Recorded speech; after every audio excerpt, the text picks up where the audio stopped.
नमस्ते विद्यार्थियों। आज हम हिंदी बाल भारती में घटकती लघु कथाएं का अध्ययन करेंगे।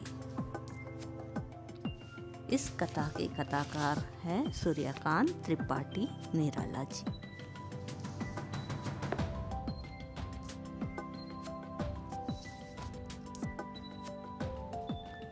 जन्म 1899, मृत्यु 1961।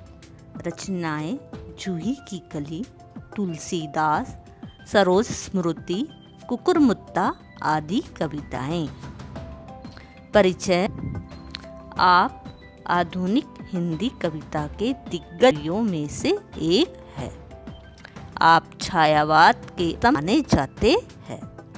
प्रस्तुत लघु कथाओं में महत्व, समय और धन का सदुपयोग तथा हर स्थिति को स्वीकार करे यह सीख प्राप्त होती है।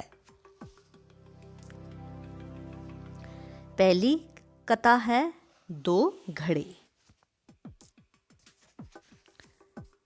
एक घड़ा मिट्टी का बना था, दूसरा पीतल का। दोनों नदी के किनारे रखे थे। अचानक नदी में बाढ़ आ गई और भाव में दोनों घड़े बहते चले गए। बहुत समय तक मिट्टी के घड़े ने अपने आप को पीतल वाले घड़े से काफी फासले पर रखना चाहा। पीतल वाले घड़े ने कहा, तुम डरो नहीं दोस्त, मैं तुम्हें धक्के नहीं लगाऊंगा। मिट्टी वाले घड़े ने जवाब दिया,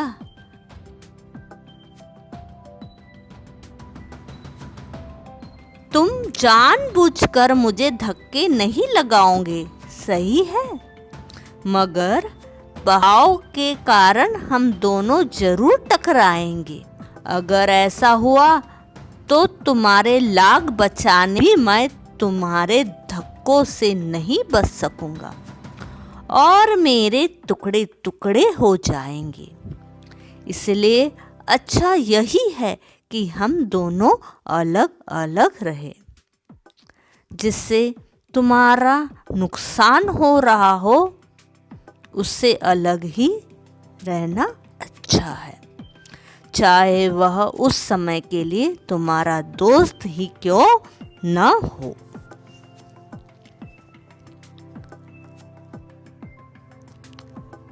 इस प्रकार हमें इस कहानी से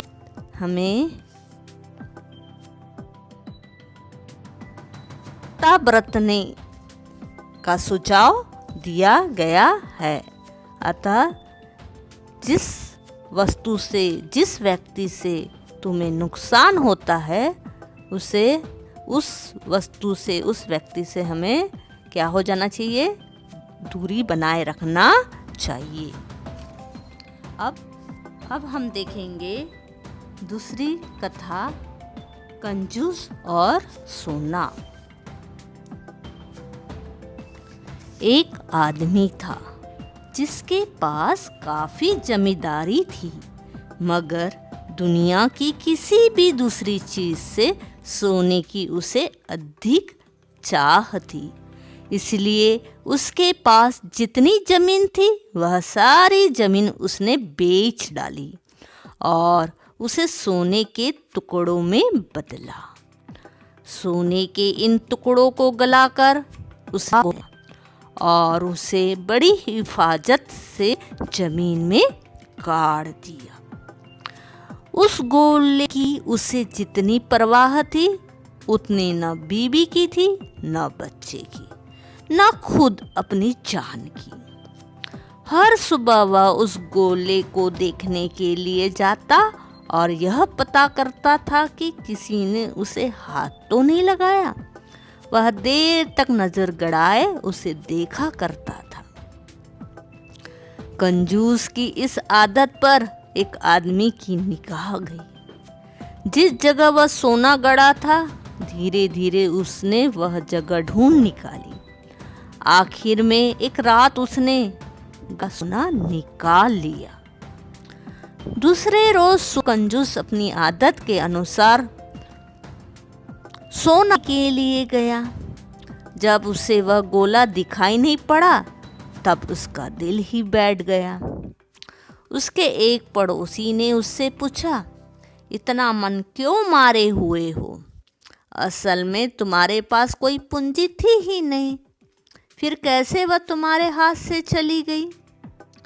तुम्हें सिर्फ एक भ्रम था कि तुम्हारे पास पूंजी थी। तुम अब भी यह सोच सकते हो कि वह पूंजी तुम्हारे पास है।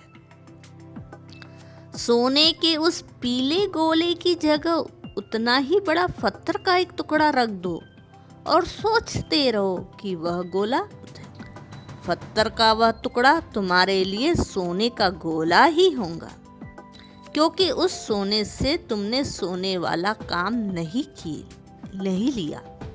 अब तक वह गोला तुम्हारे काम नहीं आया।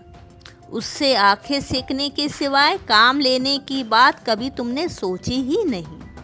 यदि आदमी धन का सदुपयोग न करे तो उस धन की कोई कीमत नहीं। कथाकार ने इस कहानी से हमें धन का सदुपयोग करने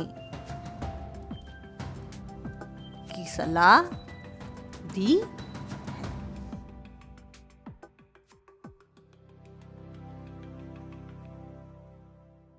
अब हम देखेंगे तीसरी कथा, गधा और मेंढक। एक गधा का भारी बोझ लिए जा रहा था। वह एक दलदल में गिर गया। वहां मेंढकों के बीच से जाने लगा।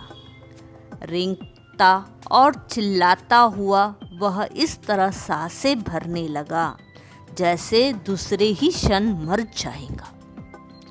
आखिर एक मेंढक ने कहा, दोस्त, जब से तुम इस दलदल में गिरे हो तभी से ऐसा ढोंग क्यों रच रहे हो? मैं हैरत में हूँ। जब से हम यहाँ हैं तब से ही तुम इस दलदल में होते तो न जाने क्या करते। हर बात को जहाँ तक हो संवारना चाहिए। हमसे भी बुरी हालत वाले दुनिया में हैं, इसे स्वीकार करो। इस कहानी में हमें लेखक ने क्या कहा है?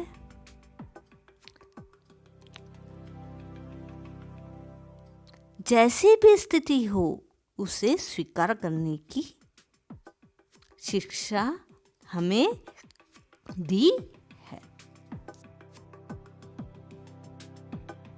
धन्यवाद। लाइक, सब्सक्राइब और शेयर जरूर कीजिए।